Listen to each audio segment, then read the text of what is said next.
Muito antes das fronteiras, das capitais pulsantes ou da própria humanidade, o solo que hoje chamamos de Brasil era o palco de uma vida colossal e muitas vezes brutal. Imagine o Rio de Janeiro, São Paulo ou o sertão do Ceará. Agora apague o concreto, remova o asfalto, o sinal de Wi-Fi e o barulho dos motores. No lugar disso, sinta o calor abafado de florestas úmidas, onde o oxigênio era diferente, ou o vento cortante de desertos implacáveis que cobriam o que hoje é o Paraná. O silêncio daquela época era quebrado por sons que a biologia moderna ainda tenta decifrar. Rugidos guturais, o estalar de árvores sendo esmagadas e o bater de asas de couro no céu. Há mais de 230 milhões de anos, o Brasil guardava os segredos de criaturas que desafiam a nossa lógica. Não estamos falando de lendas de Hollywood ou de monstros de terras distantes. Não é sobre o T-Rex de Montana ou os gigantes das estepes de Mongólia. É sobre uma história escrita em rocha, lama e osso, bem debaixo dos nossos pés. O Brasil vive hoje o que os especialistas chamam de Era de Ouro da paleontologia. Espécies novas estão surgindo em um ritmo frenético, provando que o nosso território não foi apenas um coadjuvante, mas um dos berços evolutivos mais cruciais da era Mesozoica. Fala pessoal, beleza? Meu nome é Marcos e sejam muito bem-vindos ao canal Locutor. E bom, hoje nós vamos mergulhar no incrível registro de dinossauros encontrados aqui no Brasil. A história do nosso país começou há centenas de milhões de anos antes de 1500. Vamos nessa? E já sabe, né? Se você curte esse tipo de conteúdo, já deixa o seu like e se inscreva no canal Locutor para receber os novos vídeos. Também não se esqueça de ativar o sininho, porque ele vai te notificar sobre os novos vídeos que vão chegar aqui no canal, beleza? Bom, sem mais enrolação, bora pro vídeo.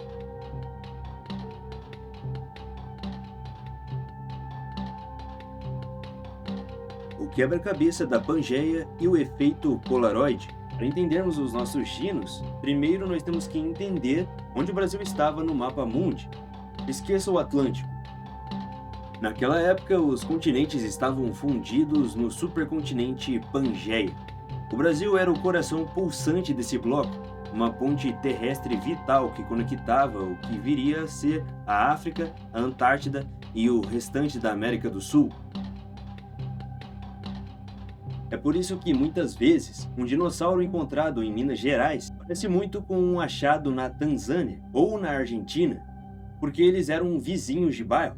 Mas afinal de contas, por que o Brasil é tão especial para os fósseis? A resposta é pura geologia. Temos bacias sedimentares que funcionam como cápsulas do tempo perfeitas.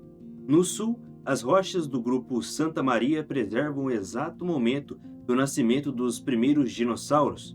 No sudeste, a bacia Bauru nos mostra o auge dos gigantes no Cretáceo. E no nordeste, o nordeste, temos a bacia do Araripe. Lá ocorre um fenômeno raríssimo chamado Lergastate. Imagine que um animal morria e era rapidamente selado em uma lagoa de águas finas e sem oxigênio. Isso impedia a decomposição. O resultado? Fósseis que preservam não só o esqueleto, mas tecidos moles, vasos sanguíneos e até fibras das penas. É o mais próximo que a ciência chega de tirar uma fotografia de 110 milhões de anos atrás. Rio Grande do Sul, onde tudo começou.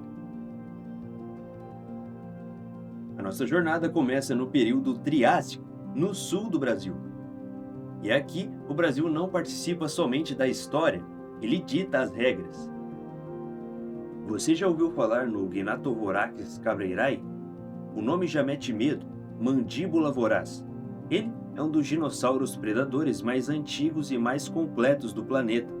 Encontrado em São João de Polesine, ele tinha o tamanho de um carro pequeno e era uma máquina de guerra.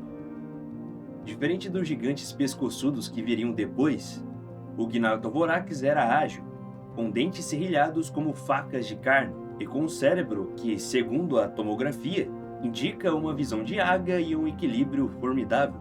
Mas a árvore genealógica brasileira tem galhos complexos. Em 2024, apresentamos ao mundo o Gondwanax paraicensis. Ele a um silesaurídeo. O que isso significa? Ele é o primo tão próximo, mas tão próximo dos dinos, que os cientistas ainda brigam para saber se ele já era um dinossauro oficial ou o último protótipo antes da versão final. Esses animais pequenos, herbívoros ou onívoros, são a chave para entendermos como o design básico da natureza evoluiu para criar os gigantes que fariam a Terra tremer milhões de anos depois. Laboratório de esquisitices e predadores implacáveis. Bom, enquanto alguns evoluíam para o gigantismo, outros dinos brasileiros decidiram seguir um caminho, digamos, um tanto diferentes. Vamos viajar até o antigo deserto Kaiowá, no Paraná. Lá vivia o Vespersaurus paranaensis. Esse bicho parece ter saído de um filme de ficção científica. Ele é monodáctilo. Sabe o que é isso?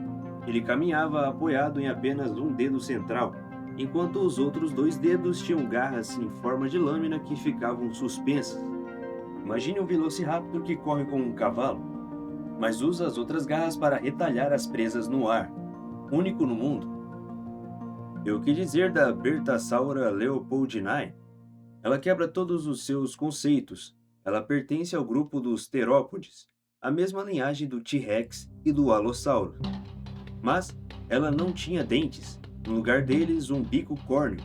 A Bertasaura prova que nem todo parente do T-Rex queria comer a sua perna.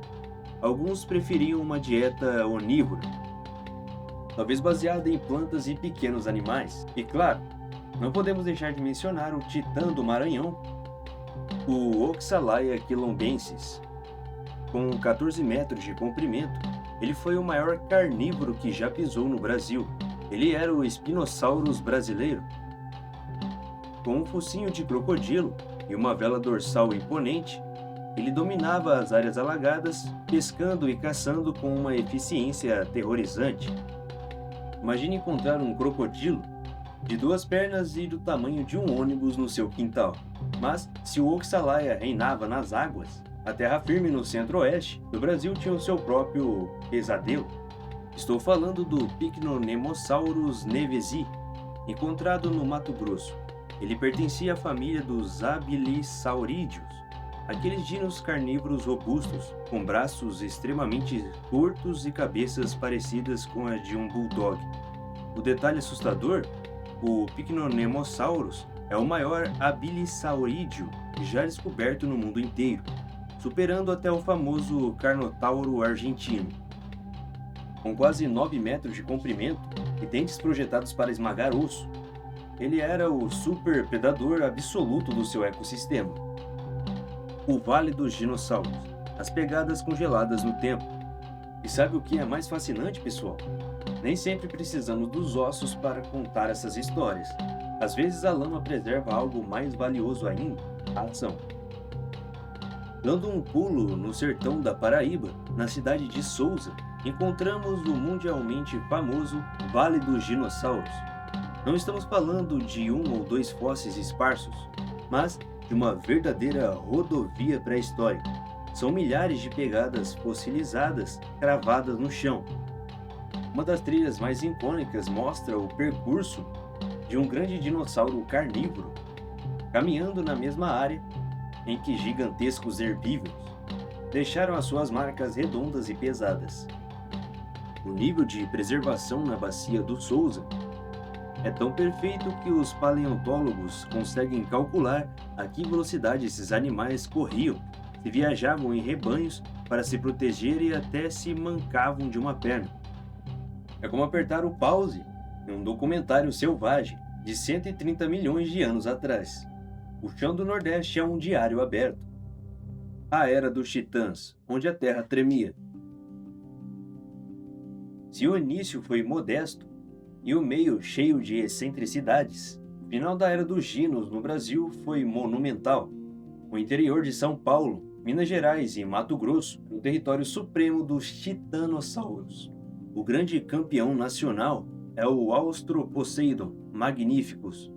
Com 25 metros de comprimento, ele faz qualquer elefante moderno parecer um brinquedo de pelúcia. Mas o segredo não era só o tamanho, era a engenharia biológica. Seus ossos tinham sacos aéreos, iguais aos das aves modernas. Isso tornava o esqueleto mais resistente e leve, permitindo que ele crescesse até o tamanho de um prédio, de vários andares, sem que o próprio peso esmagasse as suas próprias pernas. Temos também achados raríssimos que deixam o mundo inteiro com inveja, como o Tapuiasaurus macedoi, de Minas Gerais. Por que ele é tão importante? Porque o crânio de um titanossauro é frágil, feito papel e raramente sobrevive à fossilização. Mas os Tapuiasaurus foi achado quase intacto, revelando o rosto exato desses devoradores de árvores. E a família brasileira acaba de ganhar novos membros. Recentemente, tivemos o anúncio do Tiamat Valdeci, no Ceará, e a grande estrela de 2024, a Tietsaura derbiana. Por que a Tietsaura é um marco? Porque ela é o primeiro dinossauro ornitíquio nomeado no Brasil. Esse grupo, que inclui o Triceratops e o Iguanodonte, era considerado raríssimo por aqui. A descoberta dela na bacia do Recôncavo Baiano prova que esses animais estavam aqui o tempo todo.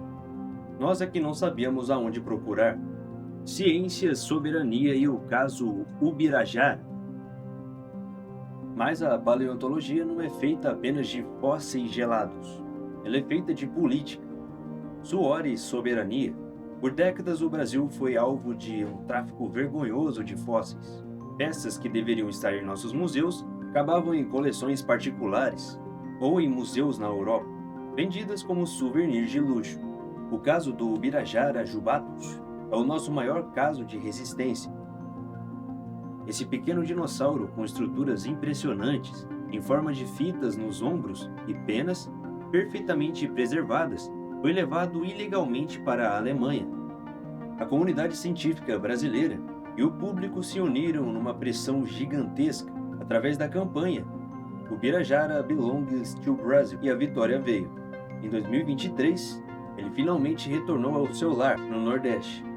Hoje a ciência brasileira é de ponta. Universidades como a UFSM, USP, UFRJ e a Unesp e tantas outras não precisam mais mandar fósseis para fora. Usamos microtomografia computadorizada para reconstruir cérebros de dinossauros em 3D. Conseguimos saber o nível de inteligência, o alcance do olfato e até a agilidade de um bicho que virou pedra há 200 milhões de anos. É tecnologia brasileira contando a história da nossa terra. Estudar os dinossauros do Brasil não é apenas sobre olhar para pedras velhas. É sobre entender a biografia do solo que nos sustenta hoje. Cada fóssil encontrado em um canteiro de obras no interior de São Paulo ou em um barranco no sertão nordestino é uma peça de um quebra-cabeça colossal que explica como a vida sobrevive a extinções em massa e às mudanças climáticas globais. O Brasil é sim uma potência para a paleontologia. Valorize os nossos museus, apoie a ciência nacional. Da próxima vez que você viajar pelo interior do Brasil, olhe para as formações rochosas ao seu redor. Você pode estar pisando literalmente na pegada de um gigante que dominou o mundo muito antes de nós sonharmos em existir. Muito obrigado por ter me acompanhado nesta jornada épica pelo tempo. E se você aprendeu algo novo hoje e se orgulhou da nossa pré-história, esmaga esse botão de like, porque isso ajuda demais o nosso canal crescer. Se inscreva no nosso canal para não perder os nossos próximos mergulhos na história. E comenta aqui embaixo qual desses dinos brasileiros você achou mais bizarro ou impressionante. Eu quero saber a opinião de vocês. Um grande abraço a todos, o meu nome é Marcos e a gente se vê no próximo vídeo. Fui!